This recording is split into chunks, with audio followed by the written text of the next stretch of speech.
I brought in some of my mistakes in my earlier mandrel doodlings.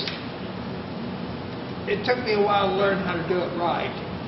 So hopefully, and that's not what I consider right. There might be some variances of opinions. But the mandrel is not too difficult to make. If you have some mandrels, they're usually plastic with the metal shaft. You can reuse those many, many times unless you really tear one up. But I start out with a 1/4 inch bolt. You can use a 5/16 or even bigger if you wish, but start out with a bolt. And then there are the plastic or the nylon insert lock nuts. I use these now, and you put it on your bolt. You put it on, get the thread in here, then you turn it around and put it down, and it gets down to the solid part, and it gets the nut centered and square with the bolt. If you use just a regular bolt, when you get down here to this thread, you can tilt it just a little bit. I just learned that very recently. I always wondered why when I machine my things, it always wobbled a little bit, but this took the wobble out. So what you have then, you have this, the bolt and the lock nut on there, and then you get fender washers. Now, you can get large fender washers with different holes. Get the hole smaller than the bolt that you're going to use, and then drill out the hole to the bolt that you're going to use, because the 1/4 inch hole from the factory wobbles. So if you drill it, it gets tight. Also, you'll notice that I roughed up this on the grinding wheel. This is for give the epoxy something to grip to.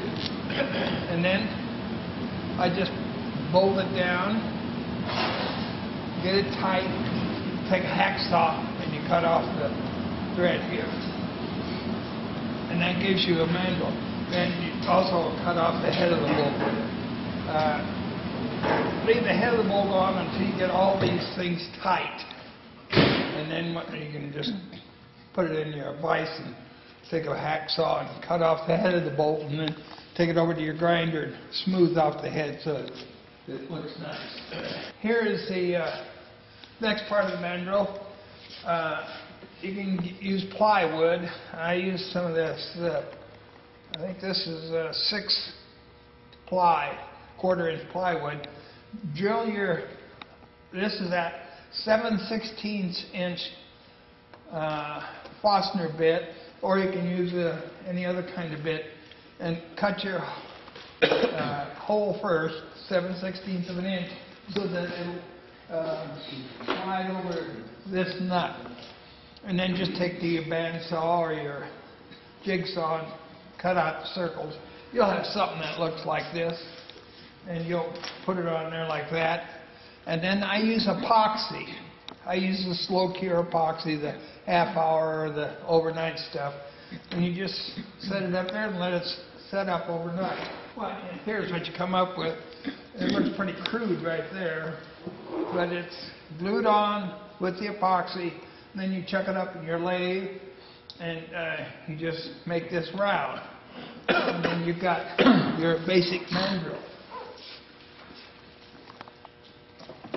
I'll pass some of these around so that you get an idea. If you want to make a bigger one, like a 3 inch, do you use a bigger piece of washer or just the same? You can get a bigger washer. Give it stiffness in the back? Yeah.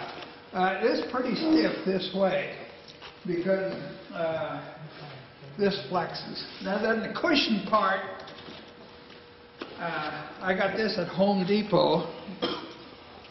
This unit cost $4.97, And all depends upon how big you go. You can get 3 bigger ones out of it, or you can get 4 or 5 smaller ones. What do you cut it? What's that called? Or you can get the smaller units like this, and there's 6 of these, and this costs $10. And you can get 2 out of this, sometimes you can get 3, but I found that if I glue 2 of these together like this with, let's set up, I get a freebie out of here. So it cuts down the cost. You cut those with a bandsaw too? Pardon? You cut those with a bandsaw? You can cut them with the bandsaw or just mark them and cut them out. And then I use the,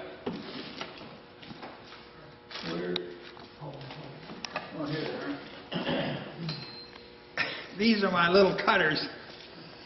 These are keyhole cutters, and I grind off the teeth, and I can cut out my sandpaper with these, and also you can just cut down a ways.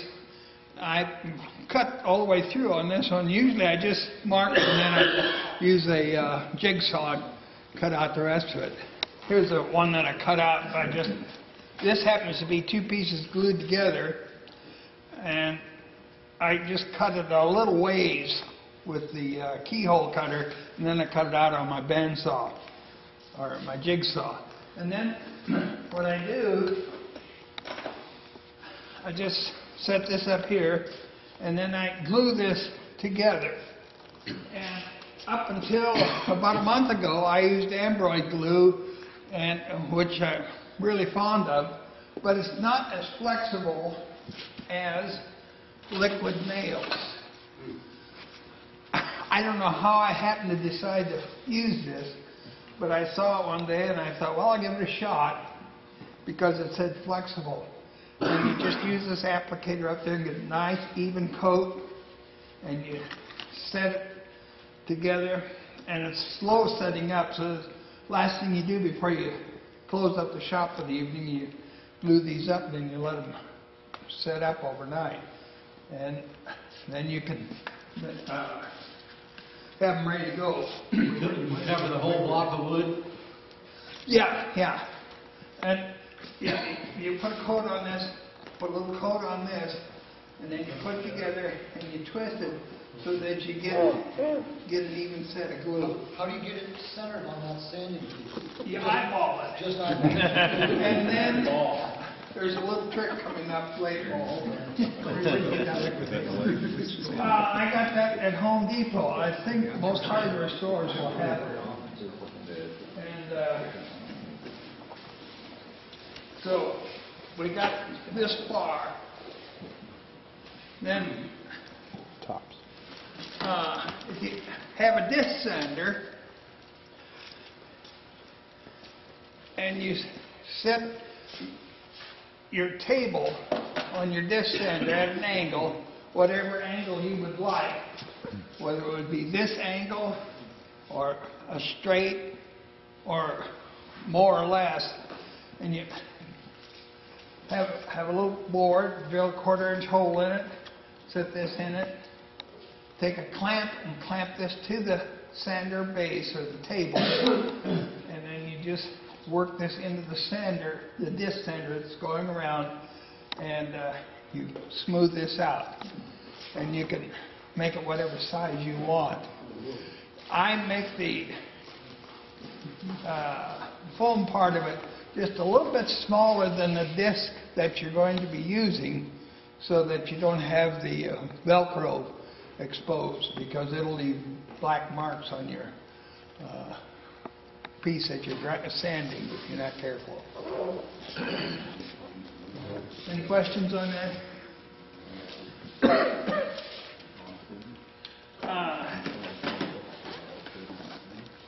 Here is a couple of finished. Pass these around. Have you ever tried to finish that by chucking it up in your lathe and spinning it that way and then just coming up the sand? I haven't tried that, but I suppose you could. But, and whole sandpaper, but you'd have to have a good backing on the sandpaper so that it would, I haven't tried that. So you glue the Velcro on top of the folding over? No, Velcro was the last thing you glue on. Now, there's a problem with Velcro. I don't know where you get it. I got it from work. This was used in some of the orthopedic procedures, and at the end of the procedure it was thrown away. And so I glue it with the liquid nails to this base. If it takes, I have a seam down the center, and you let it set up overnight, and then just cut it off with the scissors. Go back to your disc sander, and make it nice and pretty. Now, is there any questions on the mandrel part? I don't know if I've made this very clear or if I've confused it or not. Okay. Sanding disc.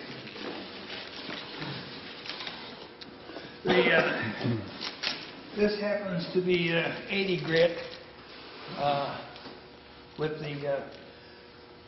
This is not the hook and loop. This must be the hook part, the loop part, and this little gadget I mount in my drill press, and I put a flat board on my drill press table, and I just cut these out, each individual one. And you can do 10 or 15 in just a few minutes. And you can see where I've got 3 of them here.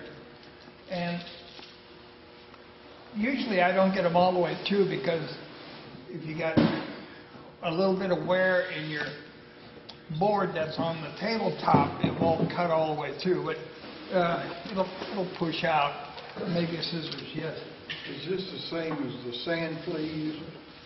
That I don't know, but it's Velcro. I mean, Got the so is this. yeah. Where do you get this then? This is Kingsport. Where you buy direct? Yeah.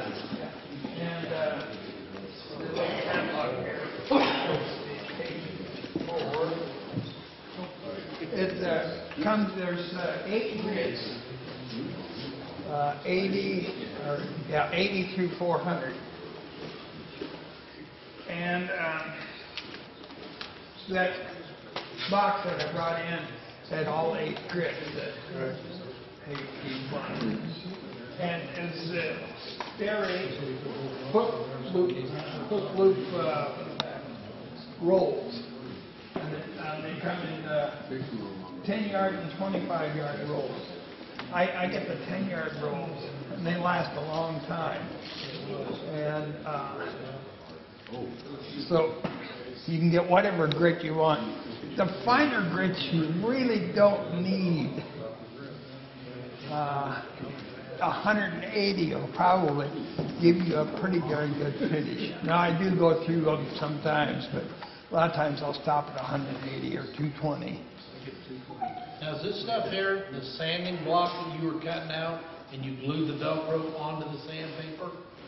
No, the sandpaper will peel off. Just pull it Yeah, I off. know, but the male Velcro Oh, yeah. is glued onto that sanding block. Right. And then the other part of the sanding block is glued onto the head of it. Yeah, All you're using is the guts of it.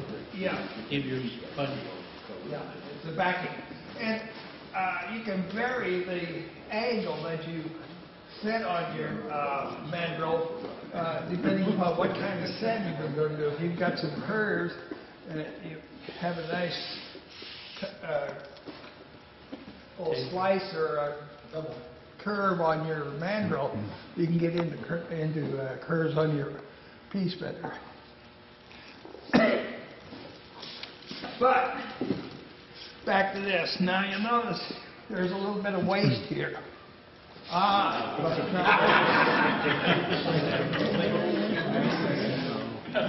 The,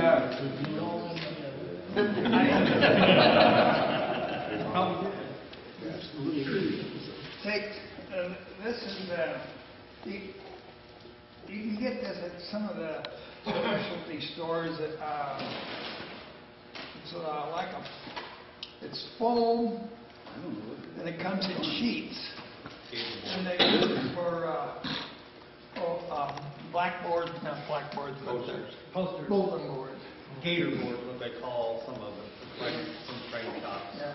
And so I just glued some male Velcro onto these, and then these little pieces between the things, you just hang on there, you can get in and push and sand. And this sandpaper is really good because you can use it and use it and use it. I went to I was going to say, sandpaper lasts quite a while, but it will clog up. So,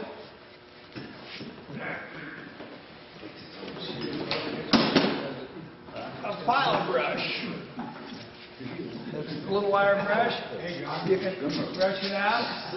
Or if it isn't in bed real tight, you can use this brush and clean it up.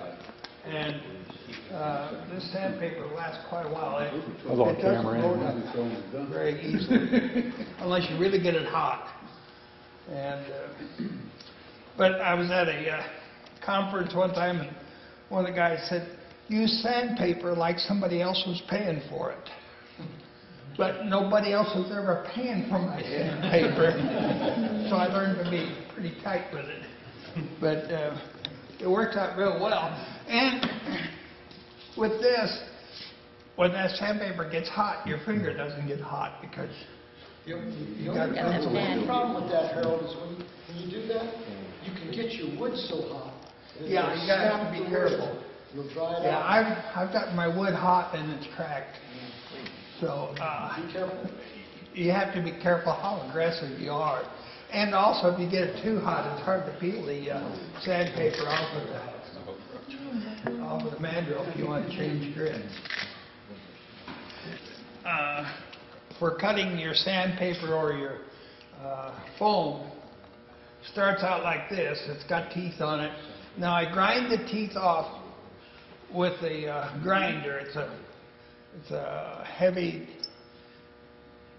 It's a portable grinder, but it's got the grinders for grinding metal. And I grind all the teeth off, and then I grind it sharp like this. And that's how I make my sandpaper, my disc. What do you hold? How do you hold that to grind it? Or do you put it in your lathe? I put it in my lathe and then you grind it, and then you got to clean off all that iron dust off of your lathe, otherwise it messes it up. And these aren't too expensive. I think they're made in China, but since you're going to grind off the teeth, Yard sale in the summer, everybody get that. or yard sale, you might be able to really pick up some higher quality. Right the teeth off. If they're all dull, they sell them. Yeah. But and actually, you can cut quite a few discs out before you have to sharpen it up. I use a stone, the rough side of the stone, thing to rough this up a little bit so that your epoxy will stick to this. It's got something to hold onto. And this 1/4" plywood is just thick enough to cover up that bolt. And then you make this whatever size you want when you chuck it up with your lathe and make it round. You didn't tell them about the marks. Yeah, they tell you to spin off. When you buy the discs, one of the problems I have with them is they just spin right off. This is pretty good, but as it gets hot or wears, it'll come loose easier. If you hold it flat, it's okay, but when you tilt it to the curve, that's when it's spin off. Some of them are really bad. Yeah. their cloth back and the cloth just lets loose. Any other questions? Okay, thank you. Thank you.